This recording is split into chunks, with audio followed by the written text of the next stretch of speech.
welcome to my YouTube channel. My name is Show Mary and this is Show Me O'Clock. On today's episode, I'm bringing you a phenomenal midwife, someone who has also gone through the process. She used to be a midwife in Nigeria and has successfully migrated to the UK. It was such a struggle to finally get someone to come to the channel who has gone through this process like I have done. I would finally be asking some questions so that you don't always hear it from me. You're able to hear it from someone. So join me as I welcome Khadijat Aminu Adesola. She's a registered midwife and she owns a YouTube channel now. So please, if you're watching this video, I'm going to drop the link to her channel in the description box so you can always go and follow her and watch her numerous videos. Okay, guys, join me as I welcome Khadijat Aminu Adesola, our very spectacular midwife, who is now in the UK practicing as a midwife. So I'll just leave her to introduce herself and her channel name to us. Hi, Khadija, how are you doing? Hi, my name is Khadijat Adesola, basically, and my name is Khadijat Adesola, and my channel name is also Khadijat Adesola, just that way. And I'm a midwife from Nigeria. I'm now in the UK as a midwife as well. Oh, wonderful. I've said a lot of good things about you just before this video.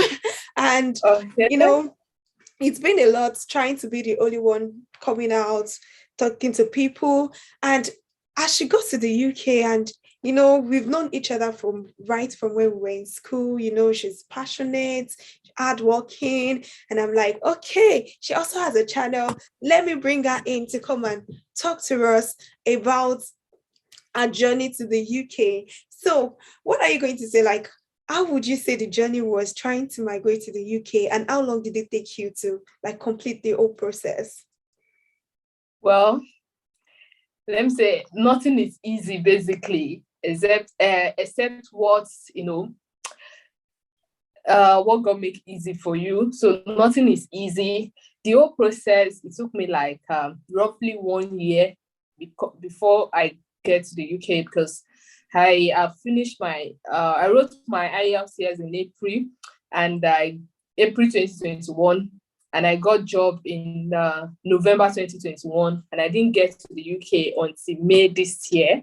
So apparently it took me like a year plus when you want to consider the time I started, like I want to travel, till the time I actually got here. So it's more than a year. But when you talk about the time I actually, you know, started the whole process with my exam and all of that, it's just roughly a year.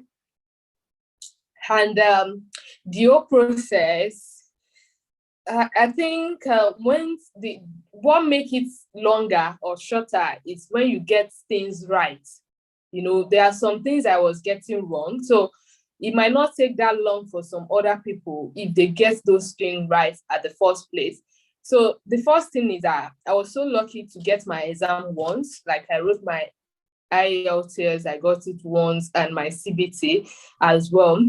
But the toughest aspect of it for me was when I was looking for a job. So it took me several, months, and I was getting interview and all of that. So the mistake I made was I didn't filter the job I was applying for. So I was just applying for any job that come my way, just in as much as it is midwifery, midwife, I just apply, not minding the bands. Like imagine applying for labor ward coordinator, like, and I got the interview. How on hell will I be able to function in that space? So that's one of the things I got wrong, and it took me like maybe months before I could be able to get it right. And I think you actually asked me that question then, that Irusha Oloma applied. What kind of job do you apply for? That you're getting this kind of interview.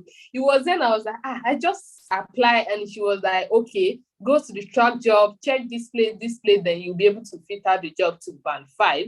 So that was when I was able to filter it, and that was like September last year, basically. And that was when I started filtering the job, and I eventually got job in November. So I think that means that if I have gotten it right in the first place, I might not use that long time.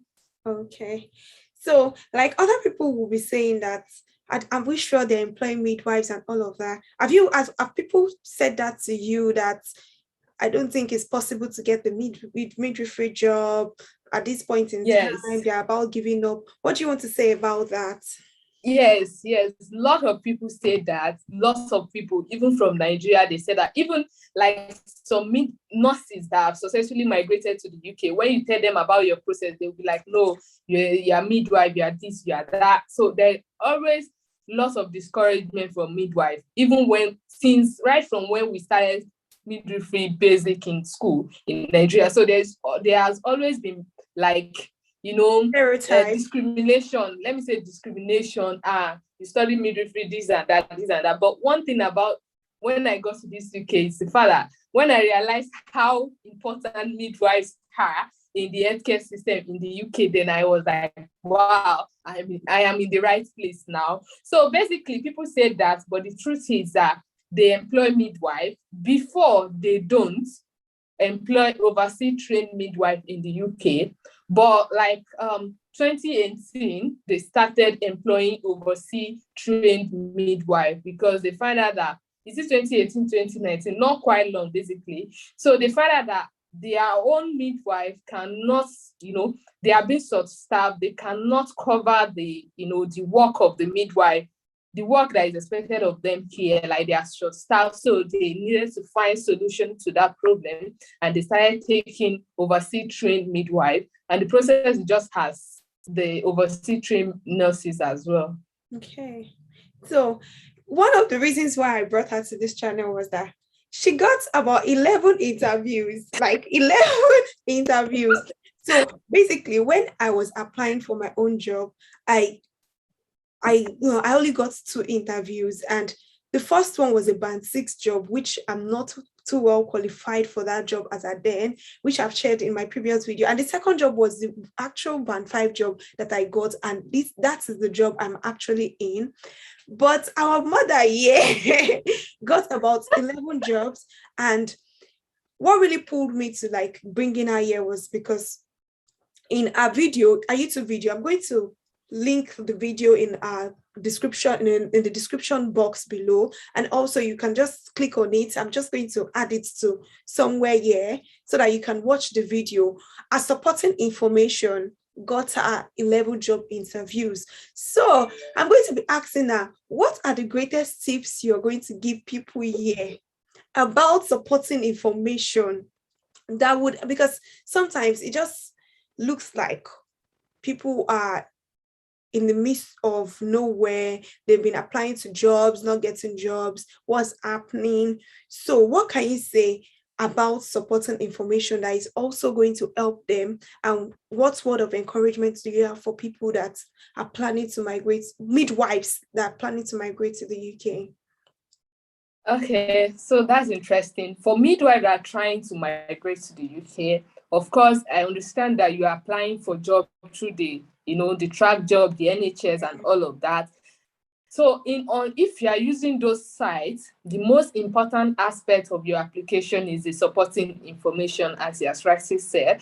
However, while you are paying attention to your supporting information, pay attention to some other aspects as well, like all those questions that they ask. Did you have the appropriate registration for this position? Make sure you put yes, or you put that yes, registration required, and then I've applied for it. So there are where the questions are. So you need to make sure you are picking the right answer. Then now the important aspect is your supporting information. Actually, when you are writing your supporting information, you need to, for midwife, because you are always applying for midwifery posts, so you might use one supporting information for all your application because we are always applying for a midwife post. However, you can check the person specification on that job. So in their person specification, they used to put it there that we are looking for a passionate midwife who is going to be responsible for providing outstanding patient holistic care to patients. So they put those kind of adjectives they use it to qualify the kind of person they are looking for. Yeah. So when you check that person's specification, pick the adjective they have used to qualify the person they are looking for. Pick it and put it in your supporting information that you are that person. So you can put it that I am a passionate midwife who always ensure that like just put that responsible, who has always been responsible for providing outstanding patient-centered care to all women, or who has been so just check their person specification, pick those adjectives that they've used to qualify the person they are looking for, use it to qualify yourself. Then another thing is that check their job description. So job description is the kind of work they are expecting the person they are going to give that job to do. So you check the job description, you look at what they said there, then you pick it and say, you have done that kind of thing before. So if they said they are looking for somebody who is going to be in the intrapartum ward, like in the delivery, you can put it that you have attended to several women. And of course, all midwives have attended to several women in labor. You can just put that you've attended to numerous number of women in labor. And of course, your work experience should have something related to that as well. So those are the most important aspects of that you can pick into your job description that will make it interesting for the employer to read, to be able to read more. Then another thing is that when you are starting the job, the supporting information, make sure you start with one of those sentences, like I am a passionate midwife, I am this, I am that, instead of writing it that you have passed your IELTS and CBT at your first statement. Then you can also put your experience. So I am a midwife with over so years of experience. And another important aspect is that when you are putting your years of experience, remember to put it that you've worked in both hospital and community setting. Because in this place, they usually most midwife posts are rotational. So at times they might rotate you to the community. So you can put it there that you've worked. Of course, most of us have worked in PAC. So PAC is like the community, and hospital, your acute hospital setting. So you have worked in both community and hospital setting, and you have the required experience, knowledge, and you can also put it that you have the basic qualification for this post. So all of that, you just try to qualify yourself well. Then another thing is that make sure you link. I actually list some of them down here. So make sure you link your paragraphs together rightly. Then you use appropriate linking verbs to link the paragraphs together, including conjunctions as well. That's one of the reasons why you have to write IELTS or whatever. So you need to make sure that your sentences are connected to each other, not different, so that they can be able to relate as they are reading it. So I think that's just the basic tip about it. So you just go into their supporting information or person specification, pick those adjectives one-on-one, then use it to qualify yourself. You can use the same adjective directly, or you use the synonyms of those adjectives. Okay, so what are you going to say to people that are still in the phase trying to decide whether or not to travel out, or just something to encourage people, midwives that are in the phase of transiting? Okay, so someone asked me that question one day, that what you have done, will you advise someone to do that? Then I told the person, if the person is my enemy, like my enemy, I will advise my enemy to do it. It means that it's actually worth it. Like, if I know this person is my enemy, this person does not like me, I would advise the person to try traveling. So if you are at the space of like, you are just trying, you just want to start, you are thinking, does it worth it or not? It's actually worth it. So the stress and everything, even if it has to be like you have to save money to write your exam. I was actually working in 2 places before I was able to write my exam and all of that. So I know it is not easy from your 70,000 naira salary, trying to save 10,000 monthly before it completes, to write IELTS and all of that. I know it's not easy, but it's actually worth it at the end of the day. So if you're at that space now, keep trying, you will get it. Then I think the most toughest part is that getting your job. So if you're not getting job interviews, which is the most like the common thing is that people don't get job interviews. So that's the common thing. So if you're not getting that, try to check on your supporting information. Then another tip that people use now is that you go under the application, you see that there's a place they said connect with them. So if you click on it, you will see the recruiter or somebody's email address. So after completing the application, you can send them an email as well. So that will make them to check your your application. But that will not even also make them to consider your application if you did not want it.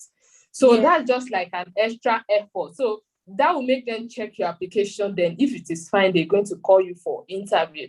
But all of my interview, I didn't do any one of them like that. Basically, I got the interview straight away. The last one I did was with Wolverhampton, and they give me the interview slot, but I didn't attend the interview. So that would be the 12th one, but I didn't do the interview. So basically, that's another way people get interview slots these days.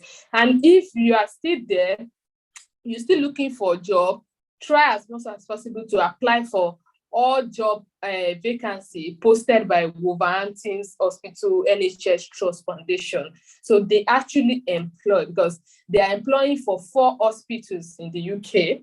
Mm-hmm. So they are always employing. They are only employing. So if you are still looking for a job, you've passed your CBT and your IELTS, go to the track job NHS, browse that hospital, then apply for all their posts, even if it's band 6, band whatever. Apply for all of them. They are always taking, and they know everybody have to be on band 5 at first when you when you nearly get there. So I really think then you can also apply for different other trusts as well, because each trust now, they are now taking midwives. They are just learning how to do it. So some will take just 2, just 1, but they are now learning how to do it now. Yeah.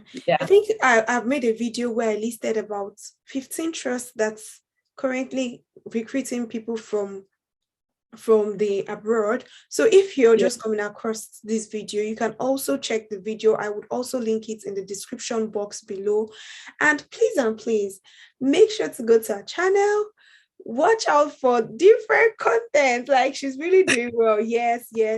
I'm proud that I can say that she's really doing well with midwifery content, and it makes things easier. I hope to invite you one of these days again to our channel to just come and keep up with us. Yeah, I think we're going to do different ones to talk about the expectations and what you mean, what is actually the midwife doing here, and all of that. Why they should actually come here to do what we do. Unlike in Nigeria, that midwife is just like, if you're happen to be working in like a big hospital in Nigeria as a midwife, you're more like not doing anything. You are more like not doing, just, most of the time, like the general hospital, most of the time they will say the doctors, the student doctors and all of that take delivery, but it's not the same way. This way, there is actually a kind of, job description. Everybody knows where to cross the line, but that doesn't happen in Nigeria. And that makes, it reduce even the way they pay as well. They don't really pay well and all of that. So it's actually worth trying. If you are just contemplating, save that money now. Go and write.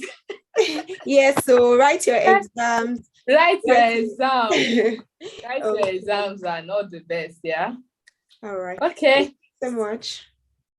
Thank you so much. Like, I really appreciate it. It's my pleasure being here with our beautiful, nice, newly wedded. No, show me. It's a pleasure meeting you. Thank you so much for honoring me on your channel, and I really do appreciate you. Thank you. All right, guys. Thank you guys for watching our content. My name is the Show Me, and this is Show Me O'Clock. Please do well to subscribe, keep asking questions. keep anything that you want us to do, anything that you want us, information, we're definitely going to get the information for you. And please just check out my colleague's channel at Kadidat Adesola. I need to add a link to the description box so you can always come across our videos. Thank you for having Thank you. Bye.